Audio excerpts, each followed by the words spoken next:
माननीय प्रधानमंत्री नरेंद्र मोदी जी और सुप्रीम कोर्ट के चीफ जस्टिस ने हीरक जयंती समारोह पर भारत के सर्वोच्च न्यायालय के भारत के न्यायिक व्यवस्था का पुरजोर स्वागत किए और माननीय प्रधानमंत्री ने कहा कि विकसित भारत में न्यायालय की भूमिका बहुत सराहनीय है। यह बात सही है। एक लंबे समय से हम सुप्रीम कोर्ट के सहारे, न्यायालय के सहारे ही अपनी अभिव्यक्ति की आज़ादी का हम गुणगान करते हैं। आज बहुत सारे देशों में हमारे यहाँ फंडामेंटल राइट दिया गया है, संवैधानिक अधिकार है हमारा फंडामेंटल राइट, इसको कोई तोड़ नहीं सकता है। और यहाँ सुप्रीम कोर्ट के ही न्यायालय के ही मजबूत निर्णय से हमारा व्यक्तिगत फंडामेंटल राइट सुरक्षित रहता है। लेकिन आज जिस प्रकार से सुप्रीम कोर्ट, हाई कोर्ट आज कैद हो गया है, कॉलेजियम सिस्टम के माध्यम से हमारा न्यायालयिक व्यवस्था पर एक प्रश्नवाचक चिन्ह उठ रहा है। इलाहाबाद हाई कोर्ट के वरीय न्यायाधीश ने अपने अवकाश ग्रहण पर उन्होंने जो व्याख्या की, अखबार में जो दिए, वह सर्वथा उचित है। वह हमारे न्यायालय व्यवस्था का पोटरी खोल देता है कि किस प्रकार से कॉलेजियम सिस्टम से अपने रिलेशन के लोगों को हाई कोर्ट कॉलेजियम सिस्टम में, सुप्रीम कोर्ट के कॉलेज सिस्टम में सुप्रीम कोर्ट से अपने लोगों को ही नियुक्ति दी जाती है। और यहाँ इतना ही व्यवस्था नहीं है। अगले न्यायाधीश कौन होंगे वह भी इनके ऊपर कोई प्रश्न नहीं उठा सकता। अगला कॉलेजियम सिस्टम के माध्यम से सुप्रीम कोर्ट के कौन मुख्य न्यायाधीश होंगे वह भी व्यवस्था कर दिया जाता है। आज दीपक मिश्रा से लेकर के आज तक में, दीपक मिश्रा जी से लेकर के आज तक में सुप्रीम कोर्ट का जो फिगर सामने आया है, एक ही जाति विशेष के व्यक्ति न्यायाधीश होते हैं सुप्रीम कोर्ट में, एक ही जाति विशेष के व्यक्ति हाई कोर्ट में न्यायाधीश होते हैं। और ये लोगों का, पांडे साहब ने जो कहा, इलाहाबाद हाई कोर्ट के वरीय न्यायाधीश जो रिटायर करने में पहले हम लोग अखबार में पढ़े थे, जब कांग्रेस पार्टी की सरकार थी तो मुलायम सिंह यादव और अमर सिंह का फ़ोन टेपिंग का मामला को दिखाया गया था केंद्र सरकार के सौजन्य से। और आज तो फ़ोन टेपिंग भी नहीं दिखाया जाता है। लेकिन उससे भी बदतर व्यवस्था आज है। कॉलेजियम मेरा मानना है, अगर सुप्रीम कोर्ट में और भारत के न्यायालय में व्यवस्था में सुधार आना है तो जिस प्रकार से कॉलेजियम सिस्टम के माध्यम से एक गलत अपना एक जो चित्र दिखा रहे हैं वह निंदनीय है, वह निंदनीय है। इसलिए कॉलेजियम सिस्टम के माध्यम से व्यवस्थाएं न्यायिक नियुक्ति नहीं होनी चाहिए। हमारा संविधान अनेक माध्यम से संशोधन करने का अधिकार देता है। लोकसभा और राज्यसभा से भी पास है। इस पर प्रधानमंत्री नरेंद्र मोदी जी को मजबूत डिसीजन लेना चाहिए। और जिस प्रकार से यूपीएससी का बहाली होता है, इसमें किसी व्यक्ति को, किसी भी जाति विशेष, धर्म विशेष के लोगों को कोई आज तक आरोप नहीं लगा है। उसी प्रकार से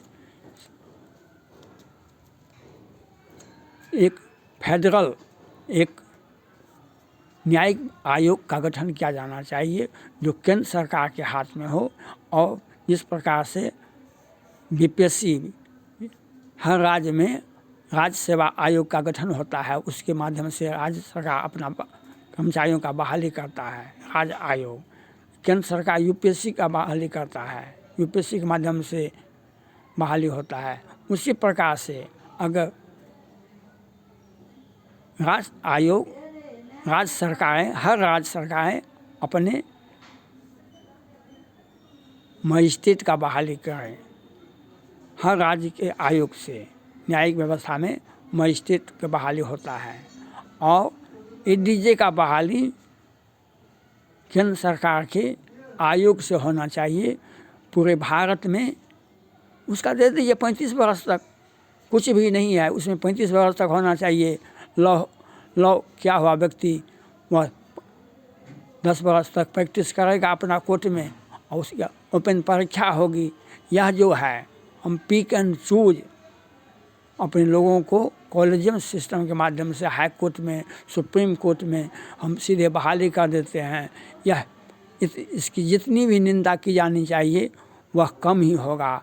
आज हमारा न्यायालय पर से सुप्रीम कोर्ट के ही 2 न्यायाधीश ने तो कहा, जो न्यायाधीश को चाहिए जो हम न्यायालय, जनता का भरोसा न्यायालय पर बना रहे, इसके लिए काम करना चाहिए। लेकिन आज वह उनका प्रवचन उपदेश रह गया। आज हमारा सुशांत सिंह राजपूत जब यासीन मलिक जैसे व्यक्ति को और मोहन चंद शर्मा पुलिस इंस्पेक्टर को लोअर कोर्ट ने फांसी दिया, लेकिन दिल्ली हाई कोर्ट ने उसे आजीवन कारावास में, तब हम विदेशी आतंकवादी की व्यवस्था को भी, हम आतंकवादियों को हम सज़ा नहीं दे पाते हैं।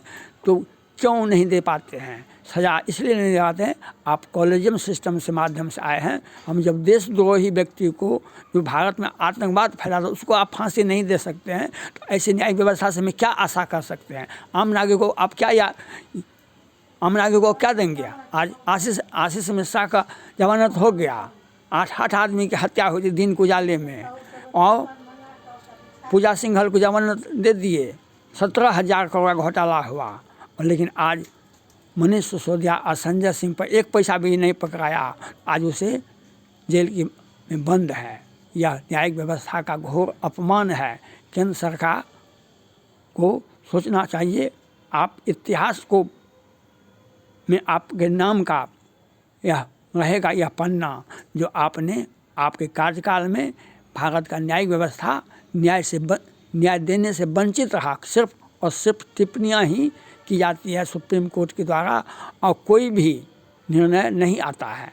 चाहे बिल्किस बानो में और तिस्ता तलवार और जावेद के मामले में रात में दिन रात मिला करके एक दिन में ही 3 बार सुनवाई हो सकती है, लेकिन आम आदमी के नागरिकों का रक्षा के लिए सुशांत सिंह राजपूत के मामले में तो सारे के सारे व्यवस्थाएं, हाई कोर्ट से सुप्रीम कोर्ट तक सिंगल बेंच जजमेंट दिया, उसको सुनवाई नहीं हुई। आज रिया चक्रवर्ती जी ड्रग केस में भी है, ईडी का भी पैसा भी घोटाला किया 50 करोड़ उसका, लेकिन आज सुप्रीम कोर्ट ने, हाई कोर्ट ने जमानत दिया।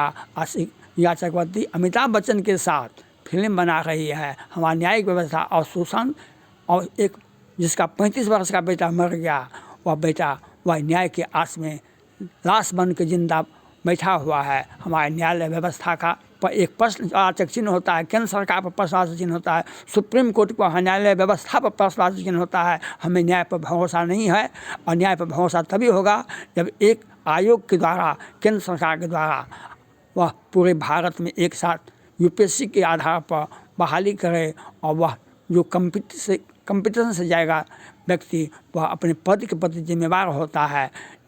आयोग कॉलेजियम सिस्टम या हाई कोर्ट कॉलेजियम सिस्टम या सुप्रीम कोर्ट कॉलेजियम सिस्टम के माध्यम से जो बहाली होता है, वह आज तक हम किसी भी मामले में हम न्याय कहाँ देखते हैं? आज क्या कहाँ न्याय देखते हैं? कोरोना से कितने दिन हो गया, सुप्रीम कोर्ट में याचिका दायर है। बिहार में शराब से हज़ारों लोग जहरीली शराब से मर गए, सुप्रीम कोर्ट ने ही आदेश दिया था शराब पर बैन लगाने का, सुप्रीम कोर्ट ने ही जातिगत जनगणना का आदेश दिया। क्या हुआ? समाज में एक विश्व भवन का माध्यम बना जाति जनगणना। बिहार में शराब पर बैन, हज़ारों लोग मर गए। यह सुप्रीम कोर्ट का निर्णय के आलोक में बिहार सरकार ने लागू किया था। यह इसलिए आप कॉलेजियम सिस्टम या हाई कोर्ट कॉलेजियम सिस्टम या सुप्रीम कोर्ट कॉलेजियम सिस्टम ये जनता के लिए नहीं है, और इसके माध्यम से जो भी न्याय दिए जाते हैं वह जाति विशेष, व्यक्ति विशेष और बहुत सारे लोगों को, योग्य व्यक्ति को छोड़ दिया जाता है। इसलिए एक भारत आयोग बनना चाहिए, भारत का न्यायिक आयोग बनना चाहिए, उसके माध्यम से एडीजे का बहाली होना चाहिए। मेरा यह मांग केंद्र सरकार को, न्यायिक कानून मंत्री को और सुप्रीम कोर्ट को यह सुनना चाहिए, समझना चाहिए। थैंक्स।